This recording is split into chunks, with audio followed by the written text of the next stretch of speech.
চট্টগ্রামের সীতাকুণ্ডের ফকিরহাট এলাকায় মহাসড়কের পাশে লাগানো একটি সিসিটিভি ক্যামেরার ভিডিও ফুটেজে দেখা যায় সকাল 8:57 ফাঁকা রাস্তায় নিয়ন্ত্রণ হারায় স্টারলাইন পরিবহনের একটি যাত্রীবাহী বাস।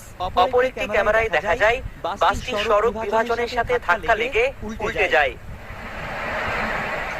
দুর্ঘটনার সাথে সাথে যাত্রীদের উদ্ধারে এগিয়ে আসে স্থানীয়রা, তবে উল্টে যাওয়ায় বেশিরভাগ যাত্রী আটকে যায় বাসের ভিতরে।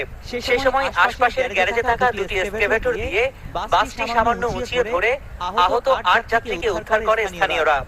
গাড়ি ব্রেক মারার সাথে বৃষ্টি ছিল, গাড়ি ঘুরে যায়, ড্রাইভার নিয়ন্ত্রণ হারায় খেয়ে ফেলছে। মানুষ কিছু ড্রাইভ করে নিছে, কিছু অটো রিক্সা করে নিছে, কিছু আটকা পড়ছে।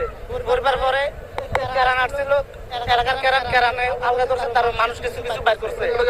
16 জন যাত্রী পেয়েছি আমরা, 16 জনের মধ্যে ড্রাইভার সাথে পলাতক, এর মধ্যে 14 জন